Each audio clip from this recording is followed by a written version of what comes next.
Brian Kelly's got a tall task. He really does. He's at a school with LSU that expects national championships. They get national championships. They are one of the best schools in the nation. Now, I find it really funny considering how the school was founded, but to get to this point, they have done a lot of things to do that. And Brian Kelly coming in the way that he has, he's been good. Don't get me wrong. He has been good, but he hasn't been where they want him at. Last year, they went 9-4. Year before that, 10-3. Okay, he's good. He's not where LSU though. This is a team that I still hear LSU folks mourning that Nick Saban didn't stay. This is a team that expects more, and I don't think that they've gotten to the level that they expect. I'm not saying that Brian Kelly should be fired, but I think that is a talk and he could be getting put in a hot seat. So let's take a look at the schedule that he's got this year. I think it'll be his normal season, but I don't know. They have a chance to go to the playoffs, and they're one of the several teams that, if everything goes right, they could make the playoffs. But I don't think that they're quite where the fans want them to be at. So let's take a look at the schedule. Hey folks, this is Paul with Redneck Sports. I want to thank you for viewing my video, and I want to give you one thought process. There was a famous coach at the University of Tennessee by the name of General Robert Neyland. He had 6 maxims, but number 2 maxim is what everybody should apply to their life. Play for and make the breaks. When one comes your way, score. That's how to live your life right there. Now, one advantage that they've got is Garrett Nussmeier is coming back for this season. But first game of the season, they're facing off at Clemson at the Clemson Death Valley. I know LSU is called Death Valley. Clemson's stadium is called Death Valley as well. Here's the thing. They haven't been good. This has been the talk of everybody. They don't win their opening games.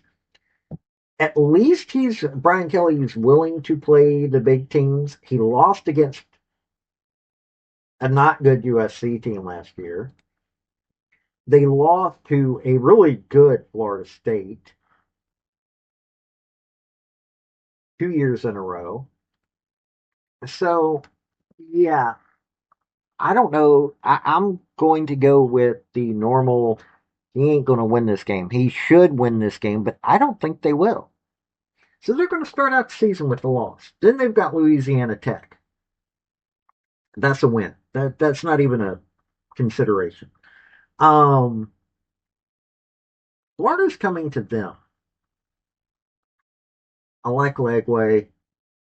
I like what Napier's doing. This is one of those games that either team can win. This is a toss up. I'm going to go in this scenario that Florida is going to lose. So it's going to be 2 wins for them. Southeast Louisiana is the next game. Honestly, that's not even a consideration. Sorry, I'm not saying that Southeast Louisiana's got a chance in anything with them. But then they go to Ole Miss. And that's what I was looking at. Then they go to Ole Miss. Last year, it was a very close game in overtime. I think this is going to be a second loss for them. I think Ole Miss, them going to Ole Miss, I think this is going to be a second loss for them. Then South Carolina comes to them. Should be a win.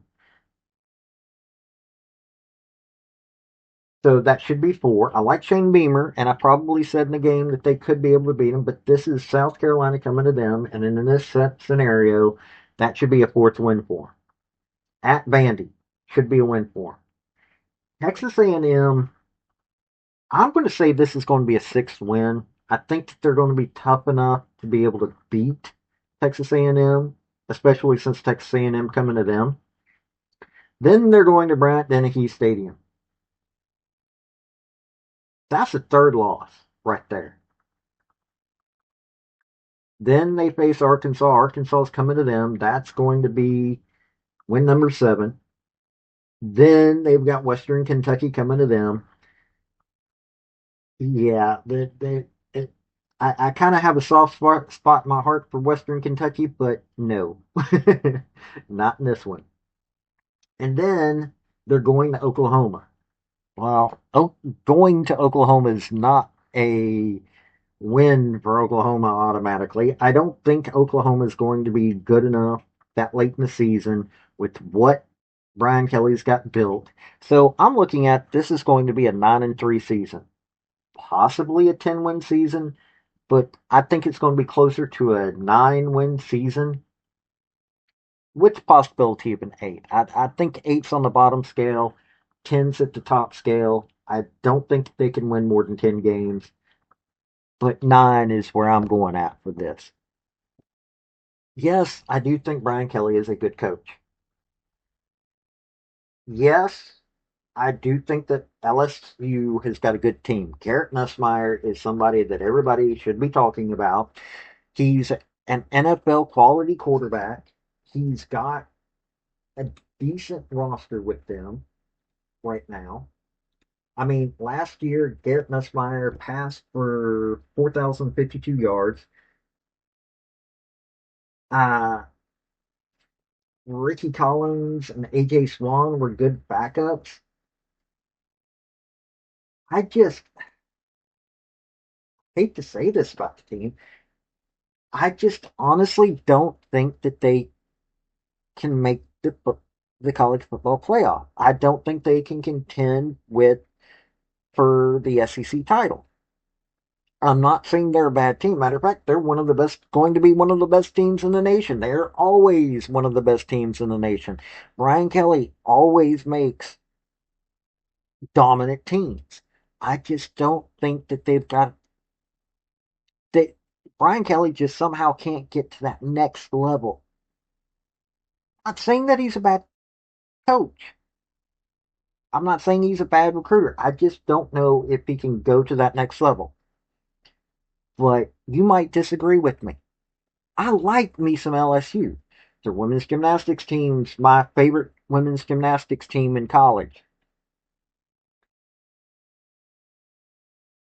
Chavis from Tennessee went there and was defensive coordinator there for a little while. I have a lot of reasons to like LSU. I just don't see it this time. But you tell me. This has been Paul, Redneck Sports. Y'all have a good day now. Bye. I want to thank you for watching my video. And if you like what you saw, like, subscribe, and comment. Y'all have a good day now.